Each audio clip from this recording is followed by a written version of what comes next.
Alberto, you're such a good heel. You're one of the greatest heels that I ever seen. That you're so good as a heel that you should never be a babyface. And I was like, amen to that, Bret. I agree to that.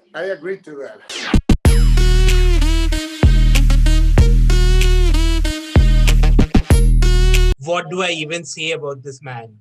He comes from wrestling royalty, from the same family as Dos Caras and Mil Mascaras. He's a former world champion, Money in the Bank winner, Royal Rumble winner. He has done it all. And now he's the voice of the Ultimate Fighting Championship in Spanish. He is Mr. Alberto Del Rio. He's also my favorite person to interview because there is nothing that he won't speak about. He's never afraid to speak his mind. Special thanks to our friend Michael Morales Torres of Lucha Libre Online for making this happen. How are you doing, sir? I'm doing fantastic. I'm happy to see you again and just enjoying life and working, taking care of my beautiful family, my beautiful children, and happy to be here with you, my friend. Fantastic, man. So we all know that you come from a mixed martial arts background. How did this whole deal with the UFC and bare knuckle fighting, how did this come about? Well, it's because I was doing the same. I was being a broadcaster for an MMA company for many years. The name of the company was Combate Americas. Now is Combate Global. So I used to do a lot of things for that company. I was their president, then their ambassador, and also a broadcaster. I'm not working with that company anymore. I'm actually suing them because they haven't paid me the money, some of the money, the rest of the money that they owe me from my last fight, my last MMA fight against Tito Ortiz. So we have a lawsuit. I have a lawsuit against them in progress. As I always say, I trust in the great system, in the great law system that we have here in the United States.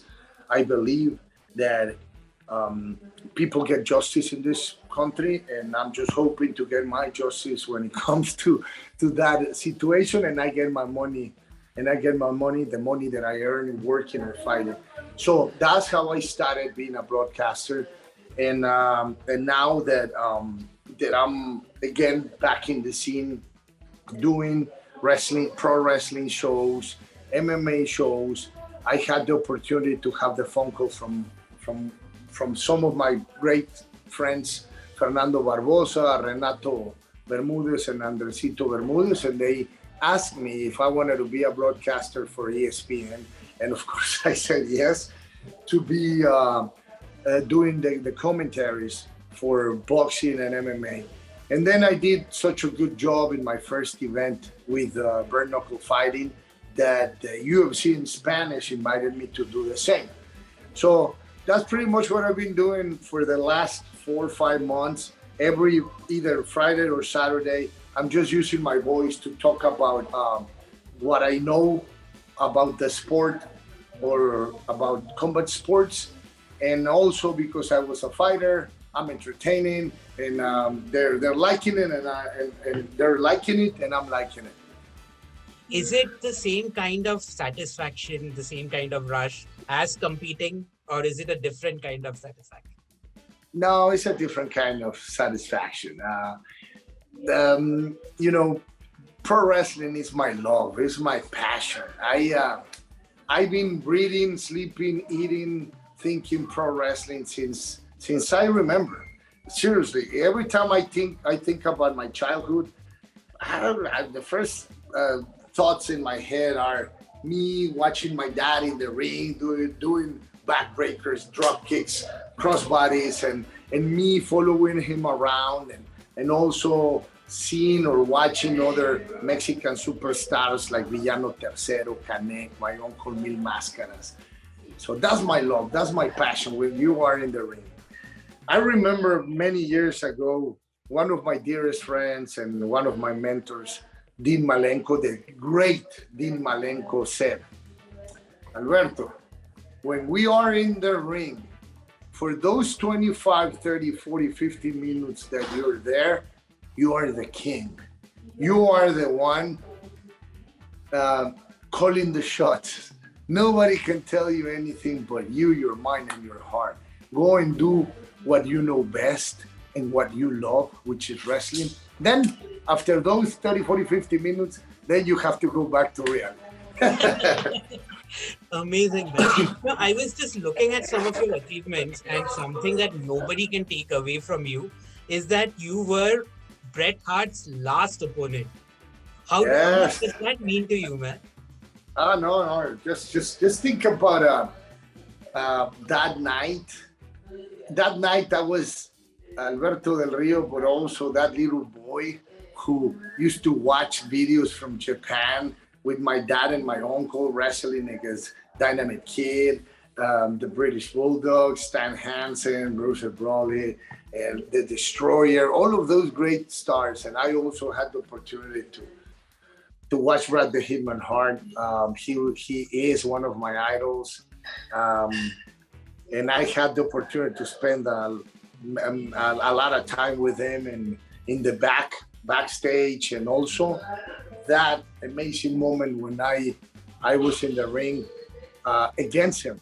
I remember that match. That was in Europe, somewhere in Europe, and we did it like 3 or 4 times. It was Cody Rhodes and I against Bret the Hitman Hart, and I don't remember his tag team partner. I'm sorry, but right now I don't remember who was with him. Was it John Cena? It could be.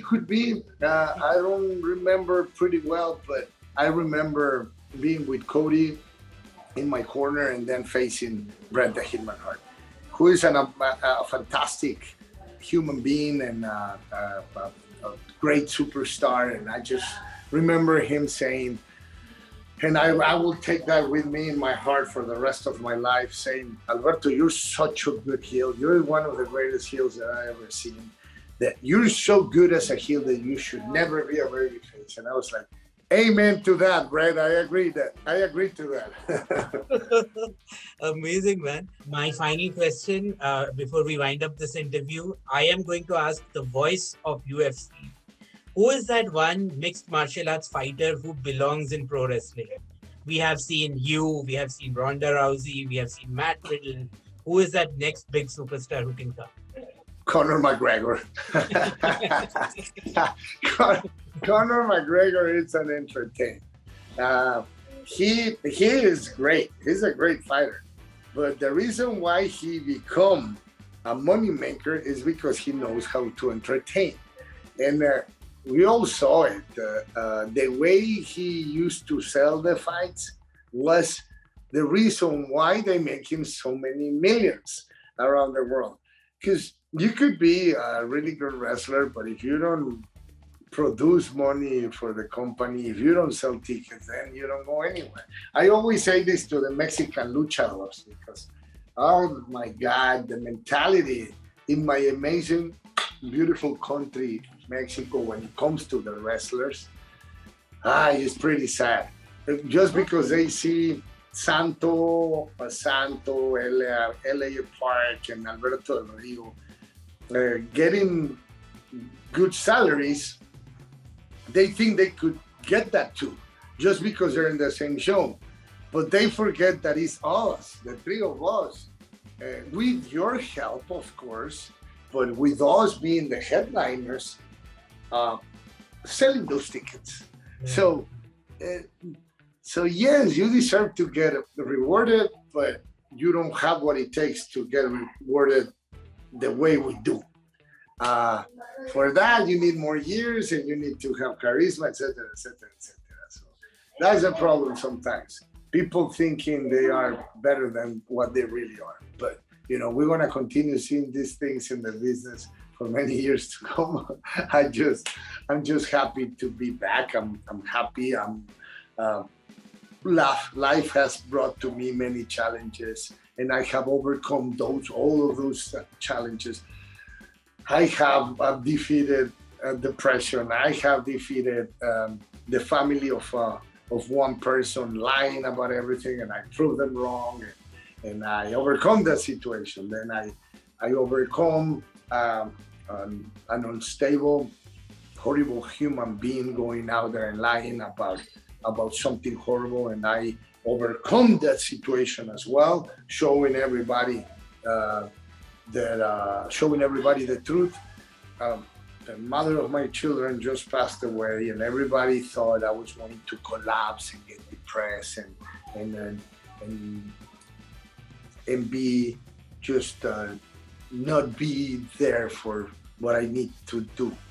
And I proved them wrong too. Of course, I'm really sad. It's a horrible loss, but when I'm here, I'm strong. Everybody can see my body.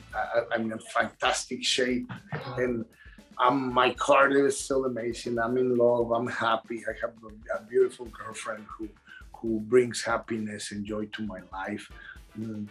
Life goes perfect. We just need one more thing, that cherry on top of the cake.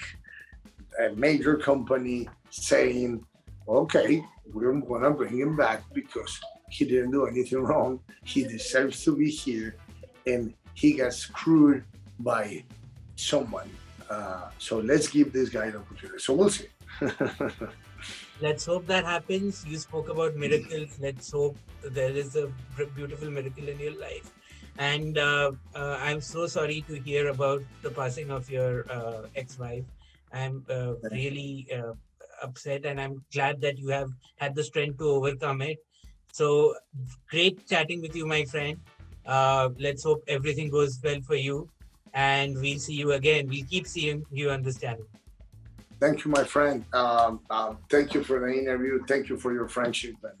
And I want to say hi to all the pro wrestling and non-pro wrestling fans around the world. And in this interview, especially to the fans in India. India was always fantastic to me. It was like being in Mexico, the way they treated me, how much they love me in that country. I had the opportunity to be there, I think 3 or 4 different times. Probably, yes. And it was fun. Every single time it was fun. So India, I hope I get to see you again sometime in the future. I love you. Thank you for so much love, and see you the next time.